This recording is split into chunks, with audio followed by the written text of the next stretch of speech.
Assalamualaikum warahmatullahi wabarakatuh. Perkenalkan nama saya Dana Suhairah Muwardani dengan NIM 2325200095. Di sini saya akan menjelaskan mengenai malware dan juga 5 jenis malware beserta kasusnya. Yang pertama, what is malware? Malware adalah singkatan dari malicious software yang artinya perangkat lunak berbahaya. Itu adalah istilah yang eh, bisa istilah yang malware bisa menyusupi yang bisa merusak komputer kamu, server, jaringan, dan juga data-data yang ada di komputer kalian.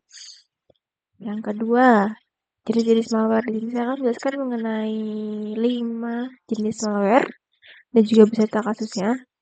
6 maksudnya. Spyware, ransomware, virus, trojan, cryptojacker, bedbox, to 100.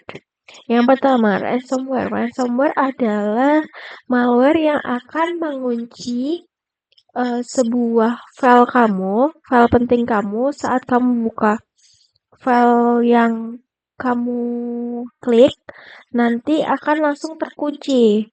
Nah, di situ hacker akan bekerja untuk meminta tebusan dan juga mengirim pesan ancaman yang akan membuat korban itu membayar dengan biasanya melalui pembayaran kripto.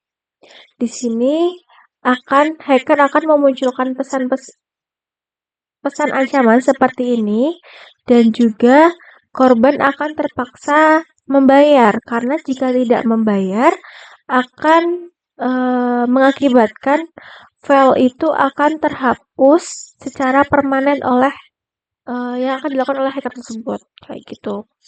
Nah, cara kerjanya biasanya melalui email ya, email di link email phishing gitu, terus ada linknya, lalu korban akan mengklik, lalu filenya akan terkunci dan juga hacker akan mengakses file-file tersebut, file kamu yang data-data kamu yang penting, lalu akan dikunci,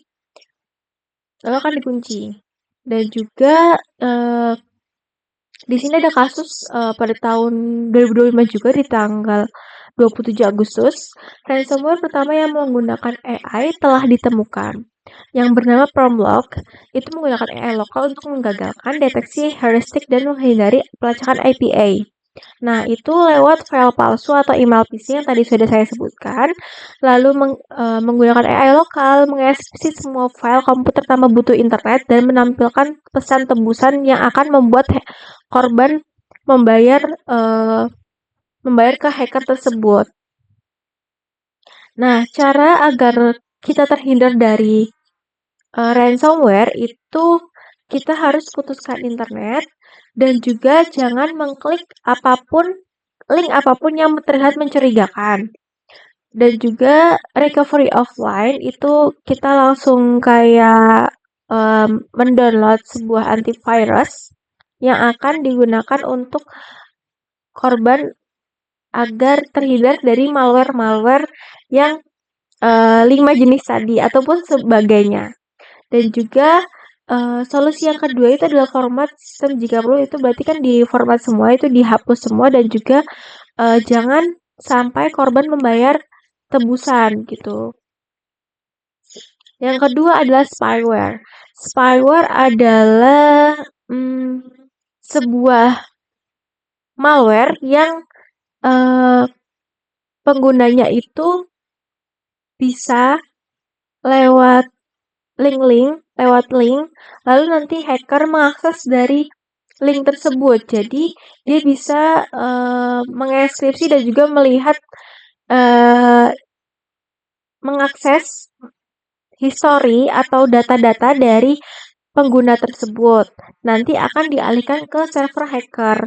Dia mengambil sebuah data, foto, lalu lokasi dari korban tersebut. Nah, di sini serangan spyware itu sudah melonjak ya sampai dari tahun 2024 sampai 2025 sekarang. Terlihat di sini Indonesia juga masuk ke dalam serangan spyware tertinggi. Dan juga melonjak sampai 64 sampai 2%. 64 sampai 2% itu jadi pada tanggal 10 November 2025 juga di tahun ini.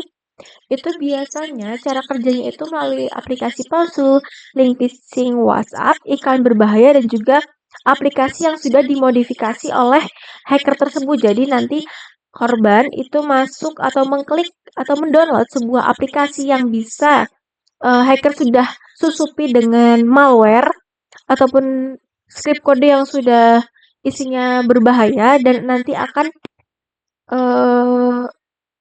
hacker akan bekerja dengan hal tersebut gitu. Nah, solusinya agar korban atau pengguna tidak terjangkit dengan spyware ini adalah menginstal atau jangan mendownload aplikasi yang sudah terlihat mencurigakan atau seperti crack, aplikasi crack gitu. Itu juga karena tidak langsung dari store-nya langsung gitu kayak Microsoft Store atau App Store, itu bisa ladang dari malware atau hacker tempat bekerja gitu.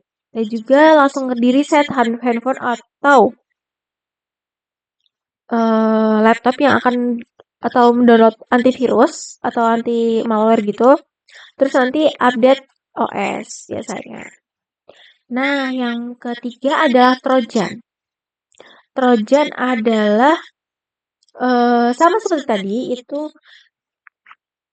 pengguna mendownload seperti juga kayak pengguna download aplikasi crack gitu, aplikasi mencurigakan, walaupun aplikasi itu terlihat sama aja, tapi bedanya itu lewat crack ya, ataupun nggak bayar gitu. Biasanya gampang banget disusupin sama malware yang sudah dikejar oleh hacker. Nanti ternyata di situ udah disusupi malware akan mengirim script debug, jadinya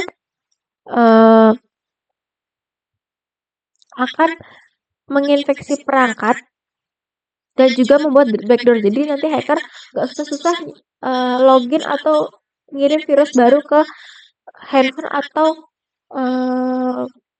perangkat kalian, perangkat komputer kalian. Jadi nanti langsung otomatis bisa masuk dan mencuri password atau dokumen sensitif. Dan juga bisa dikontrol dari jarak jauh karena hacker sudah bisa masuk langsung gitu melalui backdoor tersebut.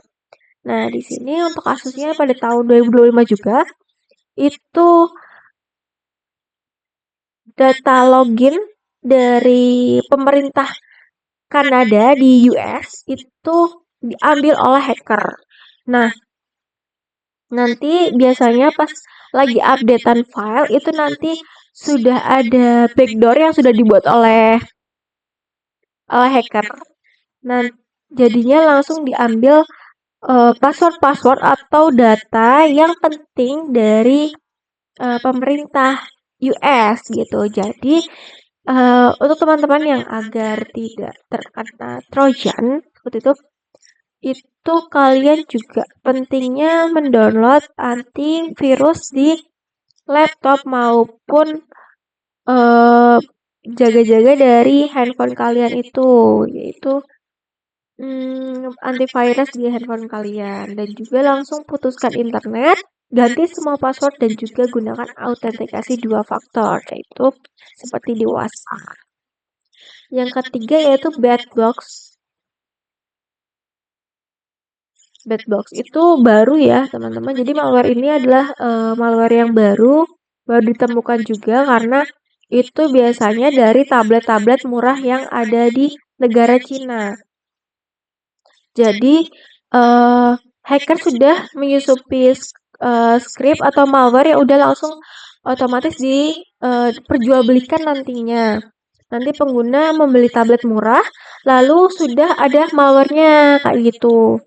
Jadi mekanismenya bukan kayak nyusupin virus ataupun nyusupin script email phishing atau link-link yang bisa baru hacker susupi. Jadi itu sudah langsung otomatis kayak gitu, karena karena sebelum dijual itu sudah disusupi. Nah, penanganannya, solusinya, jangan beli perangkat tidak resmi di sebuah online shop gitu. Jadi itu harus hati-hati karena takutnya di situ udah ada malware dan bisa mengambil data sensitif kalian. Dan juga gunakan antivirus mobil dan juga flash ulang ROM original. Nah, yang kelima itu adalah cryptojacker. Cryptojacker itu nggak ngambil atau meminta tebusan tuh enggak, cuma dia itu apa ya sistemnya menambang menambang menambang lewat data kalian. Jadi nanti akibatnya cuman hanya di bagian komputer atau sistem perangkat kalian tuh langsung lemot ataupun panas. Jadi nanti script malware itu udah ditanam duluan sama hackernya itu di situs yang akan dibuka oleh pengguna. Nanti lama-kelamaan perangkatnya itu panas dan jadi lemot.